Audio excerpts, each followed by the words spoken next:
Le monde était une toile peinte de couleurs vives et de nuances subtiles, mais pour la petite Wu Zhao, née en l'an 614, il était surtout une énigme fascinante à déchiffrer.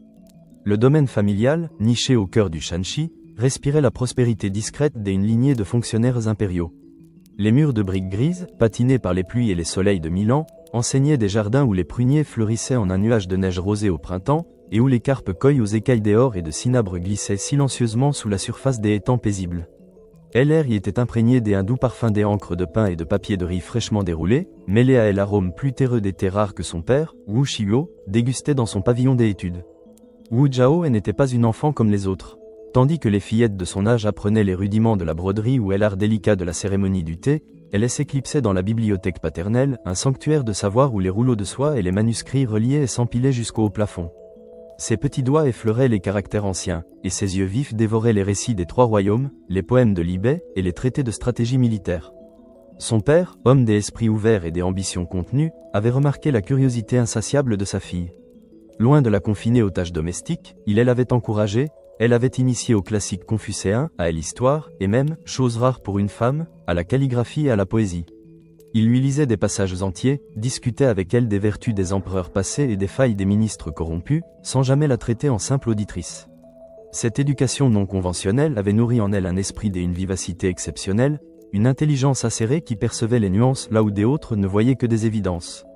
Elle se sentait différente, distincte des autres jeunes filles de son rang, dont les conversations tournaient autour des maris potentiels et des motifs de broderie. Un sentiment latent, une certitude silencieuse, grandissait en elle. Elle était destinée à quelque chose de plus grand, d'une ampleur que les murs de son domaine ne pouvaient contenir. Pourtant, cette prise de conscience s'accompagnait d'une frustration sourde. Le monde, tel qu'il était construit, ne laissait que peu de place aux femmes, si ce n'est dans l'ombre des hommes. Elle voyait les limites imposées par son genre comme des chaînes invisibles, et la tension entre son potentiel illimité et les attentes sociales rigides commençait à peser sur son jeune cœur. Chaque syllabe apprise, chaque idée absorbée, chaque débat avec son père renforçait sa conviction que son esprit était aussi capable, sinon plus, que celui de n'importe quel homme, et que le destin, et s'il était juste, devrait lui offrir une scène plus vaste pour s'exprimer. La soie froide des rouleaux sous ses doigts, le crissement du pinceau sur le papier, le murmure des précepteurs qui passaient parfois dans l'étude de son père, tous ces éléments sensoriels étaient les fondations d'un monde intérieur riche et complexe, où les ambitions secrètes germaient sous le vernis de la bienséance. 12 années s'écoulèrent dans cette atmosphère de privilèges intellectuels, de potentiel latent et de tensions silencieuses. Puis vint l'année 637, et avec elle, le souffle glacial du destin. Un édit impérial, scellé du sceau du dragon, arriva au domaine des Wu, portant l'ordre irrévocable. La jeune Wu Zhao, à peine âgée de 13 ans, était convoquée au palais impérial pour devenir une concubine de l'empereur Taizong. Le titre de Keren, une concubine de rang inférieur, lui fut accordé. Le monde de Wu Zhao bascula. Le départ fut précipité, teinté d'un mélange des honneurs et de déchirements. La voiture qui l'emmenait vers Chang'an, la capitale impériale, roulait sur des chemins poussiéreux, laissant derrière elle les jardins familiers et les discussions profondes avec son père. La promesse d'une vie nouvelle s'ouvrait devant elle, mais elle était aussi le prélude à une lutte féroce pour la survie. Les portes monumentales de Chang'an, s'élevant comme des montagnes taillées par la main de l'homme, l'accueillirent dans un mélange d'émerveillement et de peur. La cité était un dédale de rues animées, de marchés bruyants où les épices orientales se mêlaient aux étoffes chatoyantes, de temples aux toits incurvés et s'élançant vers le ciel. Mais le palais, lui, était un monde à part. Un univers clos, immense, où les couloirs s'étiraient à perte de vue, labyrinthiques et silencieux. Le silence était lourd ici, imprégné de secrets murmurés, de complots ourdis dans l'ombre, de destins brisés. Chaque pas sur les dalles polies résonnait, amplifiant l'écho de sa propre insignifiance. Elle fut conduite à ces quartiers, des pièces somptueuses mais impersonnelles, où le luxe ostentatoire des soieries et des jades cachait mal la froideur des murs et l'isolement. La beauté et le faste du palais n'étaient qu'un voile, une illusion délicate dissimulant une lutte impitoyable pour le pouvoir et la survie. Les autres concubines, certaines à peine plus âgées qu'elle, des autres déjà marquées par des années de jalousie et de rivalité, la dévisagèrent avec des regards qui oscillaient entre la curiosité et l'hostilité. Wu Zhao sentit la pression et l'atmosphère électrique de la compétition. Elle était une nouvelle pièce sur un échiquier où chaque pion cherchait à renverser la reine. L'appréhension la serrait à la gorge, mais au fond d'elle, une détermination farouche commençait à prendre racine. Elle n'était qu'une concubine de bas rang, une jeune fille sans appui, mais son esprit, forgé par les classiques, n'allait pas se briser. Elle était intimidée par la grandeur du palais, par la puissance de l'empereur Taizong, figure légendaire dont le nom seul inspirait le respect et la crainte. Mais cette intimidation ne la paralysait pas. Au contraire, elle aiguisait ses sens. Elle observait, écoutait, apprenait les codes complexes de la cour, les jeux des alliances et de trahison. Son ambition, jusqu'au alors latente, elle s'éveillait, se nourrissant de chaque observation, de chaque murmure intercepté. Elle ne voulait pas seulement survivre. Elle voulait comprendre, maîtriser, et peut-être, un jour, dominer ce monde impitoyable. 12 ans plus tard, en l'an 649, le destin frappa à nouveau, avec une cruauté inattendue. L'empereur Taizong, le puissant souverain qui avait régné sur l'empire Tang avec une poigne de fer, rendit son dernier souffle. Le deuil envahit le palais, drapant chaque colonne et chaque pavillon d'une ombre lugubre. Mais pour les concubines sans enfants, dont Wu Zhao faisait partie, le deuil était aussi une condamnation. La tradition était implacable. Elle devait abandonner la vie mondaine et se retirer au monastère bouddhiste de Gani pour devenir nonne. Le voyage vers Gani fut un calvaire silencieux. Les paysages défilaient, mais Wu Zhao ne les voyait pas. Son esprit était plongé dans une profonde désillusion, un sentiment d'injustice rongeant son âme. Elle avait passé plus d'une décennie à observer, à apprendre, à développer son intelligence et sa patience, pour finir reléguée dans un cloître. Les portes du monastère se refermèrent sur elle avec un claquement sec, scellant son destin apparent. L'atmosphère de Gani était celle d'un confinement forcé, d'une méditation contrainte. Le silence du monastère était assourdissant, rompu seulement par les chants monotones des nonnes, les tintements lointains des cloches et le frottement des robes de bure. La beauté éclatante du monde extérieur, les soieries chatoyantes du palais, les jardins luxuriants, tout cela fut remplacé par la simplicité austère des cellules, les murs blanchis à la chaux et le parfum entêtant de l'encens. Wu Zhao se retrouva face à elle-même, dépouillée de tout artifice, de tout espoir. Elle ruminait son sort, maudissant les traditions qui la reléguaient à une vie de prière et de renoncement. Mais son esprit aiguisé, incapable de se soumettre à la passivité, cherchait déjà des failles, des opportunités, même dans cette prison de pierre et de foi. Elle se plongea dans les sutras bouddhistes, non pas par dévotion, mais pour y trouver des chemins de pensée, des stratégies de survie.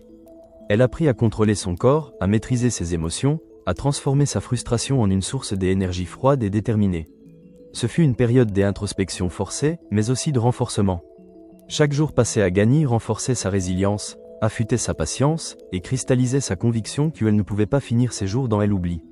Elle se rappela les leçons de son père, les récits des hommes et des femmes qui avaient défié le destin. Si elle devait vivre, ce ne serait pas dans l'ombre. 2 années s'écoulèrent ainsi, dans la froideur des pierres du monastère, quand un événement inattendu vint briser la monotonie. En l'an 651, un messager du palais arriva à Gani. Wu Zhao sentit son cœur s'emballer, un mélange d'espoir et d'incrédulité. L'empereur Gaodong, le fils de Taizong, était monté sur le trône. Et c'était lui, celui avec qui elle avait noué une liaison secrète avant la mort de son père, qui la faisait revenir au palais. Les portes du monastère s'ouvrirent de nouveau pour elle, mais cette fois, cela n'était pas pour elle enfermée. C'était une résurrection, le retour à la vie, à la splendeur. Le contraste avec l'austérité de Gani était saisissant. Les couleurs, les parfums, les sons de la vie du palais l'assaillirent avec une force nouvelle. L'air, autrefois lourd de silence et d'encens, était désormais chargé de dangers et de promesses. Elle n'était plus la jeune Keren inexpérimentée, elle revenait avec un statut plus élevé, celui de concubine de l'empereur, et avec elle l'expérience amère du monastère qui avait trempé son caractère. Un soulagement intense l'envahit, suivi d'une euphorie discrète. C'était sa seconde chance, une opportunité que le destin, ou peut-être son propre génie, lui avait accordée. Elle jura silencieusement de ne jamais la gâcher. Son esprit était déjà à l'œuvre, calculant chaque mouvement, chaque parole, chaque regard. Elle avait compris la fragilité de la vie à la cour, la nécessité de consolider sa position, de ne jamais laisser le pouvoir lui échapper. La leçon de Gani était gravée en elle, la passivité était une mort lente. Elle devrait agir, manœuvrer, et elle s'assurait que personne ne pourrait plus jamais la reléguer à l'ombre. Elle s'habilla de soie délicate, orna ses cheveux de jade scintillants, et marcha vers ses nouveaux appartements avec une confiance retrouvée, son regard observant chaque détail, chaque visage, chaque potentiel allié ou ennemi.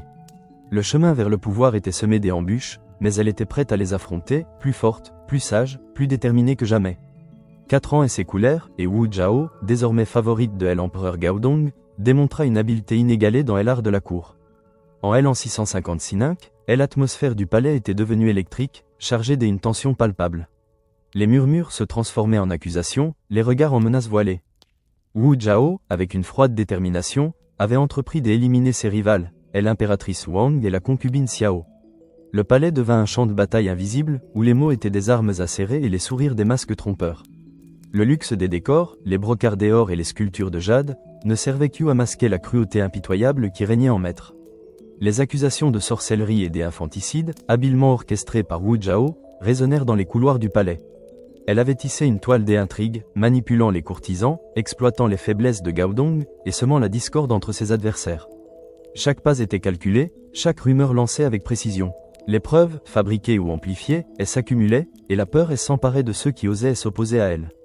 Elle, l'impératrice Wang et la concubine Xiao, jadis puissante, se retrouvèrent isolées, piégées dans le réseau de mensonges et de trahisons que Wu Zhao avait méticuleusement construit.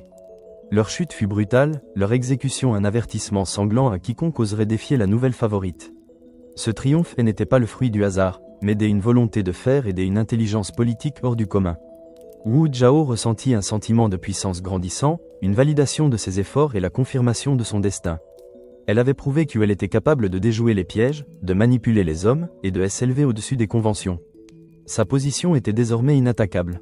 Elle fut élevée au rang des impératrices consorts de Gao Dong, consolidant ainsi son pouvoir et sa légitimité. La cérémonie, empreinte d'une solennité écrasante, la vie parée des plus beaux atours, son visage impassible trahissant à peine et l'immense satisfaction intérieure. Elle avait atteint le sommet de la hiérarchie féminine de l'Empire, un exploit qu'aucune autre n'avait réalisé avec une telle détermination. Pourtant, au milieu de ce triomphe calculé, une nouvelle forme de vigilance s'imposa à elle. Elle savait que le pouvoir était une bête sauvage, constamment affamée, et qu'il fallait sans cesse le nourrir et le défendre. Les ennemis d'aujourd'hui étaient vaincus, mais de nouveaux pourraient surgir demain. Elle devait rester vigilante, toujours prête à anticiper les complots, à déjouer les trahisons, à écraser toute opposition. Le trône n'était pas un lieu de repos, mais un siège de commandement, exigeant une attention constante et une fermeté inébranlable. Wu Zhao, la jeune fille avide de savoir du Shanxi, était devenue Wu Zeshan, et l'impératrice impitoyable, prête à tout pour conserver le pouvoir qu'elle avait si durement conquis. Elle avait brisé les chaînes de son genre, foulé aux pieds les attentes sociales, et elle s'était frayé un chemin sanglant vers la lumière. L'air du palais, autrefois imprégné de secrets, était désormais l'écho de sa volonté, un testament de sa force. Le palais, après le couronnement de Wu Zhao en tant qu'impératrice consort, respirait une paix trompeuse.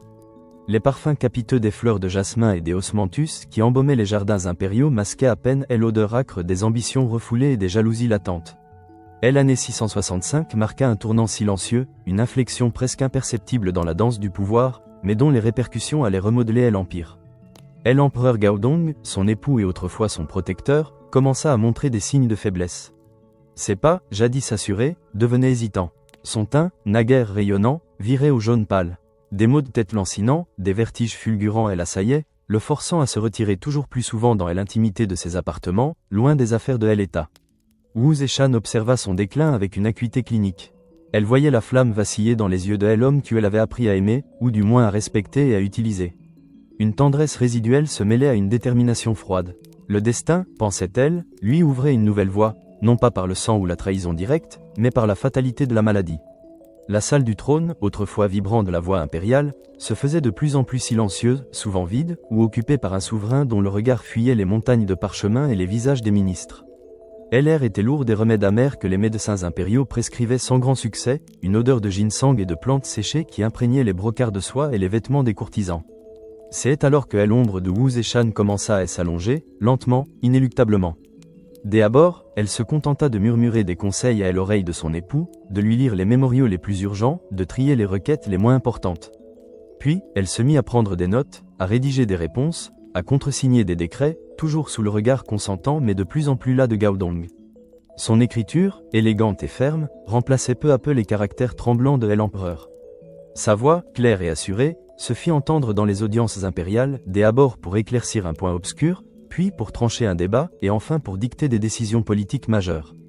Les eunuques, dès abord surpris, s'habituèrent à cette nouvelle autorité, exécutant ses ordres avec la même diligence que ceux de l'empereur. Les ministres, divisés entre la loyauté traditionnelle et la reconnaissance du pouvoir effectif, se tournèrent naturellement vers elle. Au fond d'elle-même, Wu Zeshan ressentait une confiance grandissante, une sensation d'être à sa place, enfin. La responsabilité qui pesait sur ses épaules n'était pas un fardeau, mais une énergie nouvelle. Elle se sentait investie d'une mission, celle de maintenir la stabilité de l'empire que son époux, malgré toutes ses qualités, ne pouvait plus diriger. Sa soif de pouvoir, insatiable et longtemps contenue, trouvait là un exutoire légitime. Elle compensait la faiblesse physique de Gao Dong par sa propre force intellectuelle et politique, une symphonie silencieuse de volonté et de pragmatisme. Chaque décision prise, chaque problème résolu, chaque intrigue déjouée renforçait sa conviction qu'elle était la seule à pouvoir guider la dynastie. Elle n'était plus seulement elle impératrice consort, elle était le cœur battant du gouvernement, le cerveau qui pensait pour elle l'empire. Les nuits étaient courtes, remplies de lectures de rapports et de planification stratégique, mais elle ne ressentait aucune fatigue, seulement l'exaltation d'un destin qui s'accomplissait. Le parfum des encres fraîches sur les rouleaux de soie, le crépitement des lampes à huile dans la nuit, le silence respectueux des gardes à l'extérieur de ses appartements, tous ces éléments étaient les témoins muets de son ascension, une ascension qu'elle savait irréversible. Et l'année suivante, en 666, elle impératrice Wu Zeshan, désormais régente de facto, accompagna l'empereur Gaodong dans une grande tournée impériale vers l'Est. Ce n'était pas une simple formalité, mais un acte audacieux de défiance et de nouveauté, conçu par elle pour affirmer sa légitimité aux yeux de tous. La procession impériale était un spectacle grandiose, un fleuve de soie, de jade et d'or et s'écoulant sur les routes de l'Empire. Des milliers de gardes, de fonctionnaires, de porteurs et de serviteurs suivaient le palanquin impérial, une ville en mouvement, laissant derrière elle un nuage de poussière et des murmures d'émerveillement. Le vent portait les rumeurs de son audace, de sa présence inattendue et sans précédent aux côtés de l'empereur, brisant les conventions millénaires qui cantonnaient les femmes du palais à l'ombre des appartements privés. Dans les villes et les villages traversés, le peuple se pressait pour apercevoir le couple impérial. Leurs yeux, habitués à la seule figure masculine du souverain, s'écarquillaient devant la silhouette imposante de Wu Zeshan, vêtue de robes magnifiques, son visage impassible, son regard perçant. Elle ne se contentait pas d'être présente, elle participait activement aux rituels impériaux. Lors des sacrifices aux cieux et à la terre, des cérémonies ancestrales d'une importance capitale, elle se tenait à la droite de Gaodong, accomplissant certains gestes sacrés, sa voix résonnant aux côtés de celle de l'empereur, défiant ouvertement le patriarcat confucéen. Les prêtres et les fonctionnaires, bien que choqués, n'osaient contester, emportés par la force de sa volonté et l'autorité que lui conférait la faiblesse de Gaodong. Mais son audace ne s'arrêtait pas au rituel. Elle promulguait des décrets en son propre nom, des documents officiels portant son sceau personnel, des instructions claires et fermes concernant l'administration locale, la fiscalité, la justice. Les paysages défilaient sous les yeux de la cour, des champs de riz verdoyants aux montagnes majestueuses, mais le véritable spectacle était la rupture des traditions, la transformation en cours, sous le regard médusé des courtisans et du peuple. Chaque jour de ce voyage renforçait sa position, consolidait son image de co-souveraine, voire de souveraine principale. Elle savourait la réaction qu'elle provoquait, l'étonnement des uns, l'admiration des autres, la colère contenue de quelques-uns. Mais la peur qu'elle inspirait était plus forte que la résistance. Son état psychologique était un mélange d'audace et de détermination inébranlable. Elle testait les limites de son pouvoir, mesurant la réaction de chaque faction, chaque province. Chaque pas en avant, chaque transgression réussie des normes renforçait sa propre conviction. Elle n'était pas une usurpation, elle était une nécessité. Elle était la force qui maintenait l'empire uni et stable. La satisfaction de voir son autorité acceptée, même à contre-cœur, était une ivresse subtile. Elle ne cherchait pas l'amour ou l'approbation de tous, mais le respect et l'obéissance. Le tintement des clochettes des temples qu'elle visitait, le parfum des encens mêlé à l'odeur de la terre et de la foule, le cri lointain des oiseaux migrateurs, tout cela composait la bande-son de sa marche vers le pouvoir suprême, une marche qu'elle menait avec une assurance grandissante, le regard fixé sur l'horizon, consciente de son destin. L'année 675 apporta une nouvelle couche d'ombre et de danger latent au sein du palais impérial. L'empereur Gaodong, peut-être ragaillardi par un bref sursaut de santé ou poussé par des courtisans inquiets de l'influence grandissante de Wu Zeshan, tenta de reprendre les rênes du pouvoir. Il émit l'idée de destituer son impératrice, de la renvoyer, de la confiner. Les murs du palais semblaient avoir des oreilles, et chaque murmure, chaque regard échangé, était chargé d'une signification cachée. La nouvelle, tel un serpent venimeux, se faufila jusqu'aux oreilles de Wu Zeshan. Elle réagit avec une froideur calculatrice. La paranoïa devint son mode de vie. Chaque sourire d'un courtisan, chaque silence d'un ministre, était scruté, analysé, potentiellement interprété comme une intention hostile. Le parfum des fleurs des jardins, si doux et enivrant, semblait désormais masquer celui du poison, métaphorique ou réel. Gaodong fut dissuadé par le chancelier Hao Shujin, homme d'état pragmatique qui craignait les conséquences d'une telle confrontation. La scène, qui se déroula dans les appartements impériaux, fut brève mais intense. Hao Shujin, le corps légèrement incliné, les mains jointes, expliqua à l'empereur que l'impératrice Wu était désormais trop puissante, trop enracinée dans l'administration pour être déracinée sans provoquer un chaos sanglant. Son regard, croisant celui de Gaodong, transmit un message clair, tenter de la renverser serait un suicide politique. Wu Zeshan, bien sûr, avait ses propres informateurs dans l'entourage de Gaodong, s'assurant que ce message soit livré avec la force nécessaire. La menace, bien que déjouée, laissa une cicatrice profonde. Wu Zeshan, déjà vigilante, intensifia son réseau d'espions. Des eunuques, des servantes, des gardes, tous étaient potentiellement ses yeux et ses oreilles. Les opposants, réels ou supposés, commencèrent à disparaître discrètement de la cour. Certains étaient exilés dans des provinces lointaines, d'autres tombaient malades soudainement, d'autres encore étaient simplement oubliés. Le palais devint un lieu où l'on marchait sur des œufs, où chaque mot était pesé, chaque geste observé. C'est dans cette atmosphère de suspicion généralisée que frappa la tragédie. Le prince héritier, Li Hong, son propre fils aîné, fut trouvé mort. Officiellement, il succomba à une maladie subite. Mais les murmures, doux comme le bruissement des feuilles dans le vent, chuchotaient un mot, poison. Li Hong, jeune homme intelligent et vertueux, avait osé critiquer la politique de sa mère, notamment son traitement de 2 princesses exilées. Il représentait un obstacle potentiel, une alternative au pouvoir grandissant de Wu Zeshan. La douleur maternelle, si elle exista, fut noyée dans la nécessité politique. Wu Zeshan afficha un deuil profond, mais son cœur, endurci par des années de lutte, ne ressentait qu'une confirmation de sa conviction. Le pouvoir ne pouvait être maintenu que par une fermeté impitoyable. Elle se sentait trahie, non pas par Li Hong lui-même, mais par l'idée qu'un membre de sa propre chair puisse se dresser sur son chemin. Cette mort, aussi tragique fut-elle, renforça sa détermination à ne laisser aucune faiblesse, aucune sentimentalité entraver sa destinée. Le goût amer de la trahison se mêlait à celui de la victoire, une victoire macabre mais nécessaire dans le grand jeu de l'Empire. Les nuits étaient peuplées d'ombres, les jours de faces impassibles, mais sous le vernis de la bienséance, une volonté de fer continuait de forger son chemin. En l'an 680, une nouvelle configuration du pouvoir commença à émerger sous l'œil attentif et la main stratégique de Wu Zeshan. Le deuxième fils, Li Jian, fut nommé prince héritier, un pion plus malléable, pensait-elle, que son défunt frère. Mais Wu Zeshan le surveillait de près, ses yeux perçants ne manquant aucun de ses gestes, aucune de ses paroles. Elle avait appris la leçon de Li Hong, aucun de ses enfants ne devait devenir un rival crédible. Et l'atmosphère du palais était celle d'une réorganisation constante, la cour devenant un échiquier où de nouvelles pièces étaient introduites tandis que des anciennes étaient discrètement retirées. Wu Zeshan, avec une habileté stratégique consommée, entreprit de remodeler la bureaucratie impériale. Elle promut activement des fonctionnaires issus de familles moins établies, souvent des hommes de talent qui avaient gravi les échelons grâce aux examens impériaux, plutôt que par leur lignée aristocratique. Ces méritocrates, souvent originaires du sud de la Chine, devaient leur ascension à Wu Zeshan elle-même. Leur loyauté allait à sa personne, à elle impératrice qui avait reconnu leurs valeurs, plutôt qu'à la dynastie Tang traditionnelle, dominée par les grandes familles du Nord. Cette politique créa une nouvelle élite, reconnaissante et dévouée, qui servait de contrepoids aux anciennes factions aristocratiques, souvent réticentes à son pouvoir. L'air de la capitale, Chang'an, était rempli d'une effervescence intellectuelle. Les académies impériales virent affluer de nouveaux étudiants, les examens devinrent plus rigoureux, et l'accent étant mis sur la capacité et non sur le nom de famille. Le cliquetis des abacus dans les bureaux administratifs, le frottement des pinceaux sur les parchemins, les discussions animées dans les salons des nouveaux fonctionnaires, tout cela signalait un changement profond. Mais cette effervescence s'accompagnait d'une anxiété palpable chez l'ancienne garde. Les familles nobles, dont les ancêtres avaient servi les Tang depuis leur fondation, voyaient leurs privilèges s'éroder, leur position menacée par ces parvenus. Leurs murmures de mécontentement, leurs regards hostiles, n'échappaient pas à Wu Zeshan. Elle se positionnait comme la protectrice des méritocrates, la championne de la justice et de l'égalité des chances, bien que son objectif principal fût de renforcer sa propre base de soutien et d'affaiblir l'aristocratie traditionnelle. Son esprit, à la fois stratégique et manipulatrice, voyait loin. Elle se sentait maîtresse de son destin et de celui de l'Empire, façonnant l'avenir selon sa propre vision. Chaque nomination, chaque réforme, était une brique de plus dans l'édifice de son pouvoir. Elle ne se contentait pas de régner, elle reconstruisait. L'odeur de l'encre fraîche, le parfum d'été servi lors des réunions secrètes avec ses nouveaux conseillers, le tintement des jades de ses robes alors qu'elle arpentait les couloirs du palais, tous ces éléments étaient les symboles de sa mainmise croissante sur les rouages de l'État.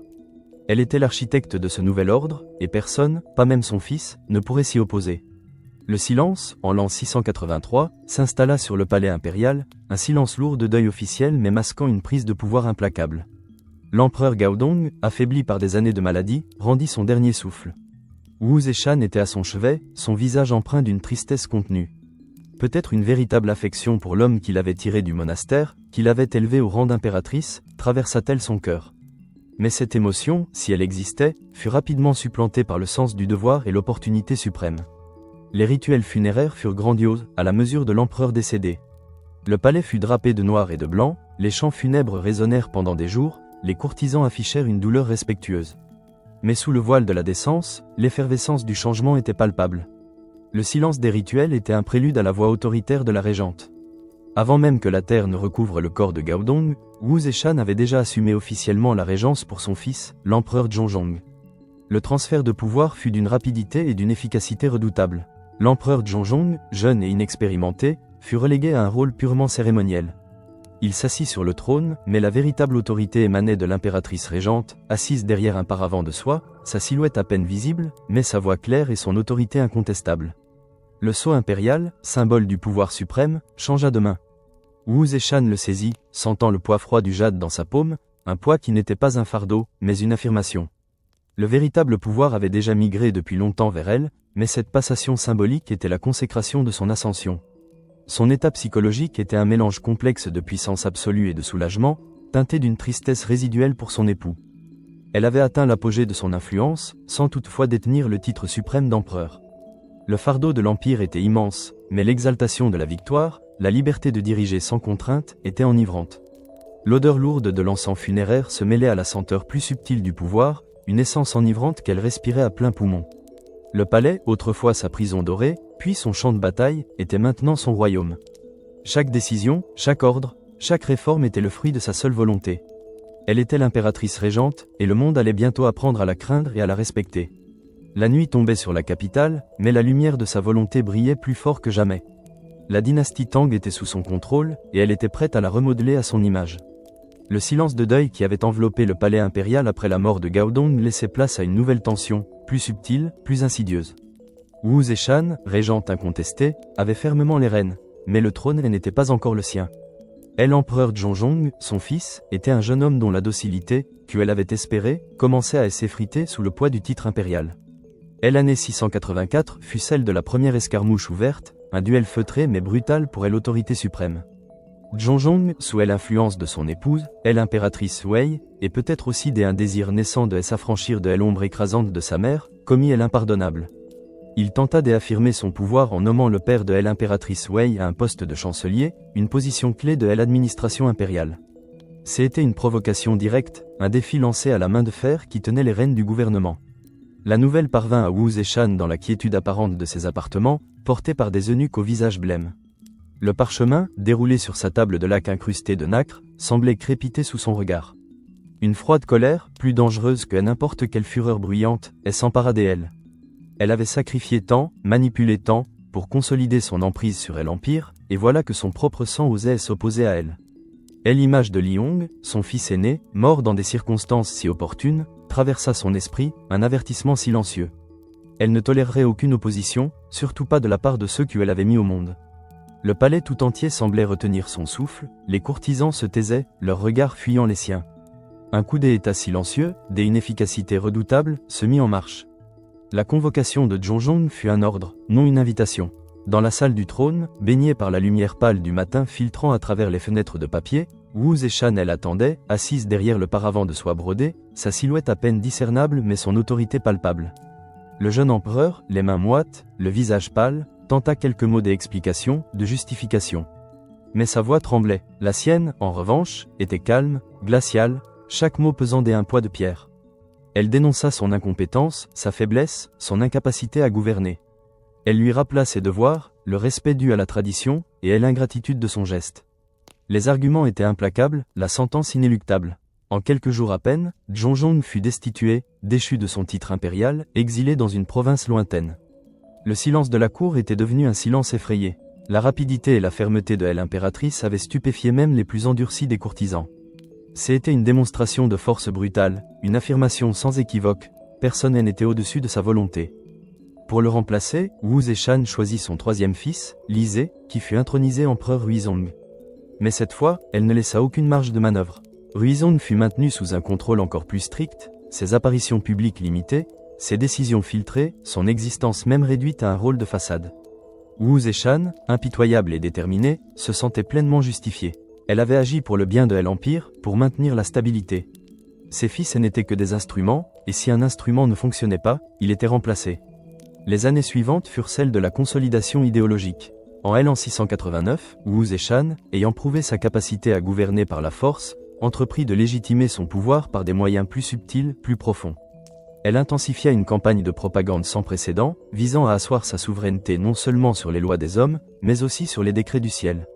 L'atmosphère du palais et des grandes cités se transforma, empreinte d'une ferveur religieuse savamment orchestrée. Elle se tourna vers le bouddhisme, une religion qui, contrairement au confucianisme patriarcal, offrait des figures féminines de pouvoir et de sagesse. Des moines érudits, soigneusement choisis et largement récompensés, furent chargés de rédiger et de diffuser des textes qui la présentaient comme la réincarnation du Bouddha Maitreya, le Bouddha du futur, dont l'avènement était censé apporter une ère de paix et de prospérité. Le Sutra du Grand Nuage, un texte bouddhiste ancien, fut réinterprété et propagé, proclamant la venue d'une femme monarque qui régnerait sur le monde pour le bien de tous. Les temples résonnèrent de nouveaux sermons, les statues de Bouddha furent parées de robes impériales, les rues étaient remplies de symboles propices à sa nouvelle identité divine. L'air était chargé des encens, mêlés au doux parfum des fleurs offertes aux divinités, et à la promesse d'un nouvel âge d'or. Des érudits confucéens, réticents, furent réduits au silence ou convertis de force. La capitale, Luoyang, devint le centre de cette nouvelle ferveur, avec la construction de gigantesques statues de Bouddha à son image, des monastères somptueux et des processions rituelles grandioses. Wu Zeshan, au cœur de cette transformation, se sentait visionnaire et calculatrice. Elle construisait sa propre légitimité divine, se détachant des traditions confucéennes et dynastiques qui elle aurait toujours reléguées au rang de régente. Elle n'était plus seulement une femme qui gouvernait, elle était une entité céleste, investie d'un destin sacré. Son esprit, aiguisé par des décennies de lutte, percevait l'opportunité unique de briser les chaînes du passé, de réécrire l'histoire elle-même. Elle se sentait enfin à sa place, non pas empereur, mais une figure transcendantale, au-delà des genres et des conventions humaines. Le murmure des prières, le chant des moines, le parfum entêtant de l'encens, tous ces éléments sensoriels étaient les piliers de son nouveau royaume, un royaume forgé non seulement par le fer et le sang, mais aussi par la foi et l'idéologie.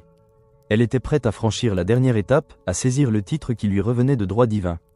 L'apothéose arriva en l'an 690. Le jour se leva sur Luoyang, la capitale orientale, sous un ciel d'un bleu profond, balayé par un vent léger. La ville bourdonnait d'une effervescence inhabituelle, un mélange d'attentes anxieuses et d'excitations palpables. Les drapeaux aux couleurs impériales flottaient sur les toits des palais et des temples, mais leurs emblèmes, les dragons des Tang, avaient été discrètement remplacés par des phénix, symboles de la puissance féminine. Dans la grande salle de l'audience, le jeune empereur Huizong, pâle et tremblant, fut formellement destitué. Ses protestations, si elles existaient, furent inaudibles. Wu Zeshan, drapé dans une robe de soie d'un pourpre profond, brodée de fils d'or et de perles, sa coiffe impériale étincelante, fit son entrée. Le silence qui tomba fut si lourd qu'on aurait pu entendre une aiguille tomber. Elle monta sur l'estrade, le regard altier, le visage impassible, et elle s'assit sur le trône du dragon, le siège réservé aux fils du ciel. À cet instant précis, les tambours résonnèrent, des gongs s'entrechoquèrent dans un vacarme assourdissant, annonçant au monde entier la révolution. Wu Zeshan proclama la fondation d'une nouvelle dynastie, la dynastie Zhou. Elle n'était plus régente, ni impératrice consort. Elle était l'empereur, la seule femme monarque de toute l'histoire chinoise, brisant des millénaires de traditions patriarcales d'un seul geste audacieux. Luoyang, la capitale qu'elle aimait tant, fut renommée Shenfu, la capitale divine. Les rôles traditionnels étaient inversés, le monde tel qu'on le connaissait avait basculé. L'air était électrifié par l'événement historique, une onde de choc qui allait résonner à travers les siècles. Un triomphe absolu elle envahit, un sentiment de libération qu'elle n'avait jamais connu. Elle avait atteint le sommet de son ambition, non pas en épouse, non pas en mère, mais en tant qu'être souverain. Elle se sentait enfin libre de régner selon ses propres termes, y compris dans sa vie personnelle, défiant toutes les conventions. Les contraintes morales et sociales qui pesaient sur les femmes de son époque, et même sur les empereurs hommes, elle n'avait plus de prise sur elle. Elle était au-dessus de tout cela. C'est à partir de cette période, dans la plénitude de son pouvoir et la liberté retrouvée, qu'une nouvelle facette de son règne commença à émerger. Le palais, désormais son domaine absolu, devint le théâtre d'une institution discrète mais bientôt connue, un rituel secret pour choisir ses amants. L'empereur Wu Zeshan, maîtresse de l'empire, elle n'allait pas se contenter des convenances. Elle allait aussi régner sur son propre désir. Le parfum des encens de la cérémonie de son intronisation, qui emplissait encore la salle, se mêlait déjà, dans son esprit, à la promesse de nouvelles fragrances, plus intimes, plus personnelles. Les murmures des courtisans, des abords effrayés par son audace, allaient bientôt se transformer en chuchotements scandalisés ou envieux sur ses choix personnels. Mais pour l'instant, elle ne ressentait que l'ivresse du pouvoir absolu, une liberté totale de l'être. Les années passèrent, et l'empereur Wu Zeshan, désormais dans la soixantaine avancée, régnait avec une autorité incontestée sur son empire Zhou. Mais le pouvoir absolu, même pour une femme d'une telle trempe, pouvait être une solitude. En 699, la rumeur du rituel secret n'était plus un murmure, mais une institution discrète mais bien établie au sein du palais. Wu Zeshan, défiant ouvertement les conventions qui exigeaient la chasteté des veuves impériales, elle s'entourait désormais ouvertement de jeunes et beaux hommes, appelés ses fleurs de lotus ou ses compagnons de lit. Les frères Zhang, Zhang Shanzhong et Zhang Yiji, étaient devenus ses favoris les plus influents.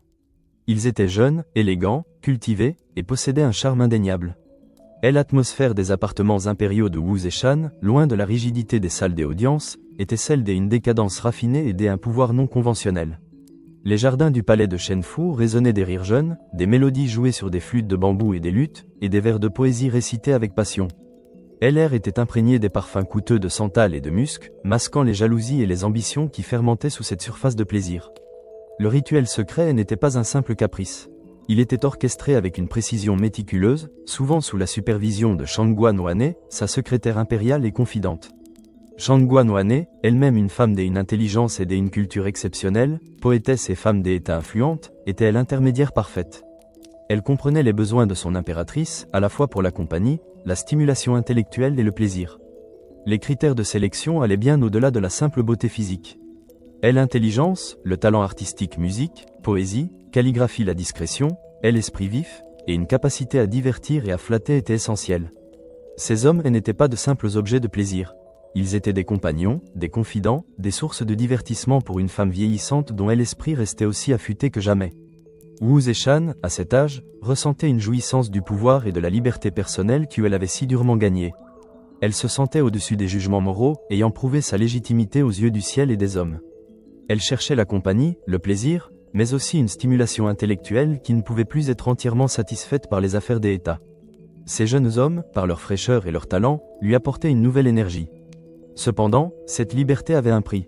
Une certaine vulnérabilité commençait à se dessiner face à l'influence croissante de ses favoris.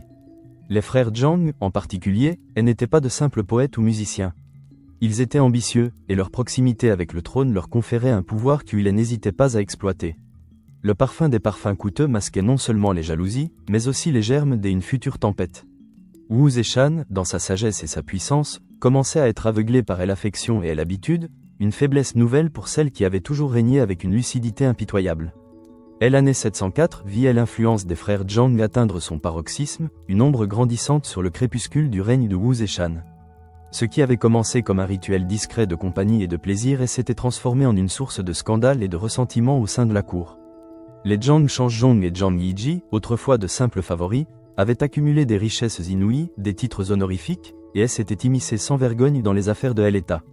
Leur résidence rivalisait de magnificence avec celle des princes, leur cortège encombrait les rues de Shenfu, et leurs décisions arbitraires provoquaient l'indignation silencieuse des fonctionnaires.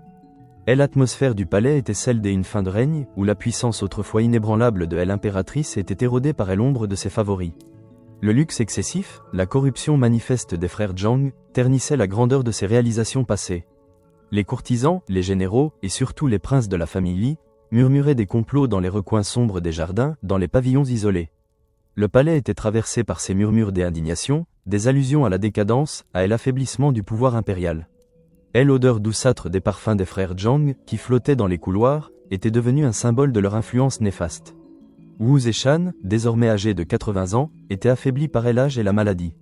Les maux de tête qui avaient tourmenté Gao Dong la frappaient à leur tour, sa vue diminuait, et son esprit, autrefois d'une acuité redoutable, montrait des signes de lassitude. Elle semblait moins capable de contrôler ses favoris, ou peut-être, par affection ou par habitude, ne voulait-elle plus les contrôler. Son jugement était altéré, sa volonté, si ferme auparavant, fléchissait devant les caprices et les flatteries des Zhang. Elle les défendait contre les accusations, les protégeait des critiques, persuadée de leur loyauté, ou peut-être refusant de voir la réalité de leur emprise. Son état psychologique était un mélange d'épuisement et d'un aveuglement partiel. Elle s'était battue toute sa vie pour le pouvoir, pour la reconnaissance, pour la liberté. Maintenant, dans sa vieillesse, elle semblait chercher un réconfort, une compagnie, qu'elle trouvait chez ces jeunes hommes. Mais cette dépendance la rendait vulnérable aux machinations de la cour. Les rires des Zhang résonnaient dans les salles du palais, mais derrière eux se cachaient les sourires amers des courtisans, qui attendaient patiemment leur heure. La grandeur passée était ternie par cet excès, cette indulgence. Les murs du palais, témoins de tant de triomphe, commençaient à trembler sous le poids des intrigues qui se nouaient dans l'ombre. Le règne de la seule femme empereur de Chine approchait de sa fin, non par une défaite militaire, mais par les faiblesses humaines et les jeux de pouvoir qui avaient toujours été le cœur battant de la cour impériale. L'année 704 s'achevait, et avec elle, le crépuscule d'un règne sans précédent. Les murs du palais impérial, qui avaient été les témoins silencieux de tant de triomphes et de machinations, vibraient désormais d'une tension sourde, presque palpable. Et l'air, alourdi par le parfum entêtant des floraisons tardives et l'odeur âcre des encens rituels, portait aussi le pressentiment d'un changement imminent.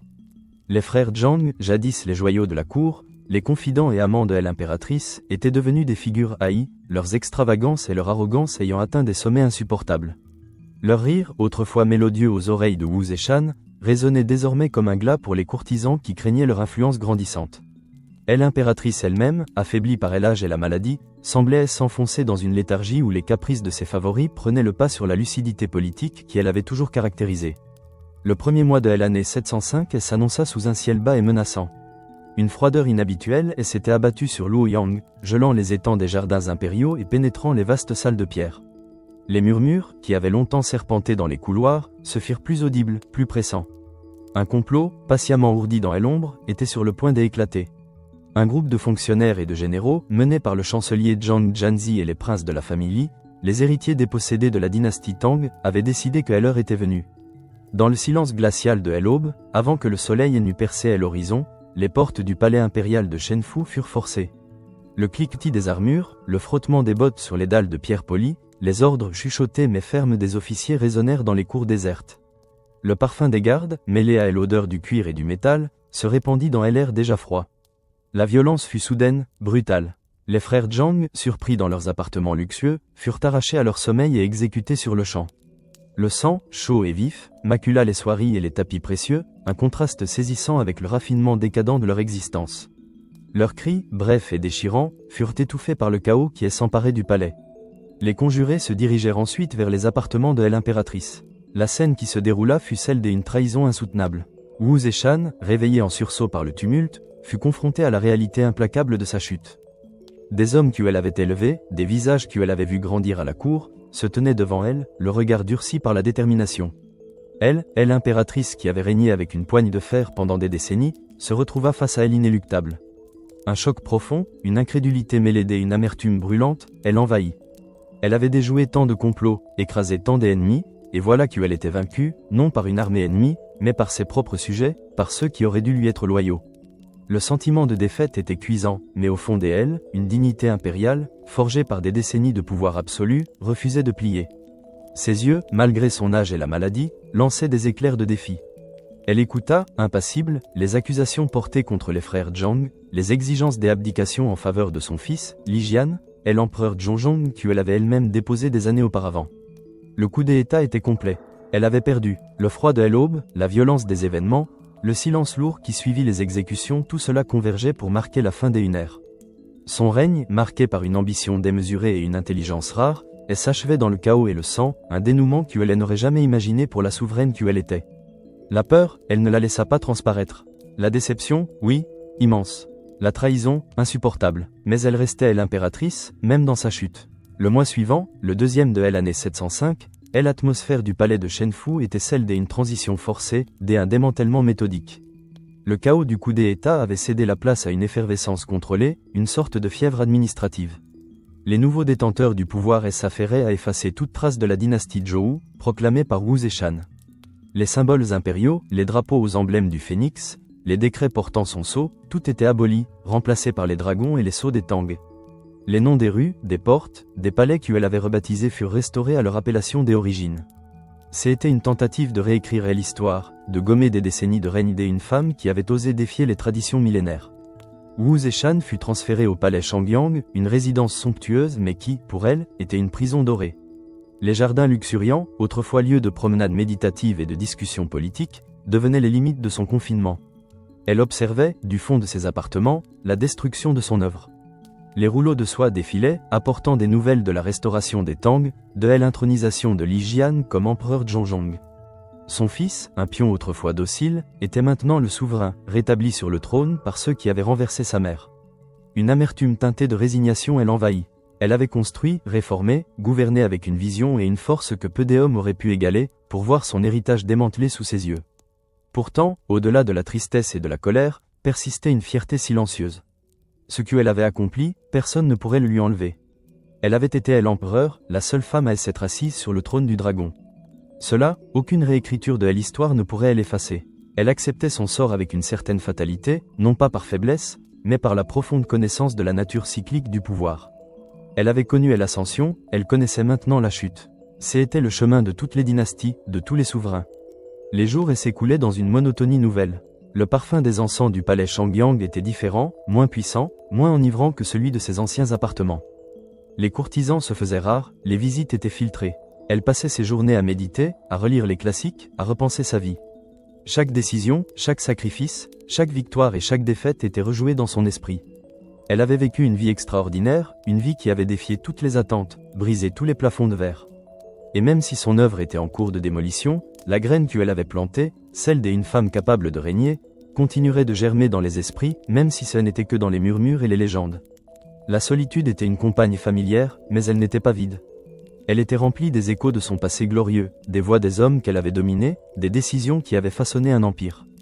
8 mois après le coup d'État, alors que le palais Shangyang était baigné par la douce lumière de l'automne, Wu Zeshan, affaibli par la maladie et le poids des événements, sentit la fin approcher. Elle était confinée à son lit, son corps autrefois si robuste, si plein d'énergie, n'étant plus qu'une enveloppe frêle. Le silence de sa chambre était lourd de mélancolie, rompu seulement par le crépitement des bougies qui éclairaient la pièce, projetant des ombres dansantes sur les murs. Son esprit, cependant, restait d'une lucidité remarquable, son regard perçant, malgré la fatigue, ne perdait rien de son intensité. Elle fit appeler ses proches, quelques rares fidèles qui lui restaient, et surtout, Shangguan Wanne, sa secrétaire impériale, poétesse et confidente. Shangguan Wanne, les yeux rougis par l'émotion contenue, s'agenouilla près du lit, prête à recueillir les dernières volontés de celle qu'elle avait servie avec une loyauté indéfectible. L'air de la pièce était imprégné de l'odeur des herbes médicinales et du parfum subtil des fleurs de chrysanthème, symbole de l'automne et de la persévérance. Wu Zeshan, d'une voix faible mais ferme, dicta son testament. Chaque mot était pesé, chaque phrase réfléchie. Elle ne cherchait pas à se justifier, ni à demander pardon. Elle avait vécu sa vie selon ses propres règles, et elle allait la quitter de la même manière. La première demande, et la plus significative, fut d'être enterrée aux côtés de l'empereur Gaodong, son époux. C'était un geste de réconciliation posthume, une manière de réintégrer la dynastie Tang qu'elle avait un temps supplantée, mais aussi de s'assurer une place éternelle aux côtés de l'homme qui avait été la clé de son ascension. Puis vint la directive la plus énigmatique, la plus audacieuse, la stèle sans mots. Elle demanda qu'une stèle monumentale soit érigée sur sa tombe, mais qu'elle soit laissée vierge de toute inscription. Pas de nom, pas de titre, pas d'éloge, pas de condamnation. Juste une pierre nue, massive, silencieuse. C'était un acte d'introspection ultime, un désir de contrôler son image posthume en refusant toute image préconçue. Elle laissait à la postérité le soin de juger son règne, de remplir le vide de la stèle avec ses propres interprétations, ses propres louanges ou ses propres blâmes. C'était une ultime preuve de sa complexité, de son intelligence qui défiait les conventions jusqu'au seuil de la mort. Elle avait confiance en son destin, en l'histoire, pour qu'elle reconnaisse la grandeur de son œuvre, même si elle était controversée. Son regard se perdit un instant dans le lointain, comme si elle voyait déjà les siècles à venir, les historiens débattre de sa figure, les poètes chanter sa légende. Le poids de son histoire, d'une vie extraordinaire, remplissait la pièce, et elle, allongée sur son lit, en était l'épicentre silencieux. Le 11e mois de l'année 705 apporta avec lui la morsure glaciale de l'hiver, mais aussi la libération finale pour Wu Zeshan. Dans la quiétude de ses appartements du palais Shangyang, alors que la neige commençait à tomber doucement sur les toits incurvés, elle rendit son dernier souffle. À 81 ans, la seule femme à avoir jamais régné sur l'empire du milieu en tant qu'empereur s'éteignait, marquant la fin d'une ère unique et tumultueuse dans l'histoire chinoise. Le silence se répandit dans le palais, un silence lourd de la finalité de la mort, mais aussi empreint d'un étrange mélange de soulagement pour certains et de tristesse pour d'autres. La voix puissante qui avait dicté les lois, ordonné les armées, et façonné la destinée d'un empire pendant des décennies, était à jamais éteinte. Les eunuques et les servantes qui l'entouraient dans ces derniers instants baissèrent la tête, certains avec une sincère affliction, d'autres avec le soulagement silencieux que le grand jeu du pouvoir était enfin terminé. Le parfum des herbes médicinales et de l'encens, qui avait empli sa chambre, s'estompa lentement, remplacé par l'odeur plus neutre du bois et du froid hivernal. Pour Wu Zeshan, son esprit autrefois si agité par l'ambition, les complots et les responsabilités impériales trouvaient enfin le repos. Après une vie de lutte acharnée, de triomphes éclatants et de défaites amères, la paix finale l'enveloppait. Elle laissait derrière elle un héritage indélébile, complexe et profondément controversé.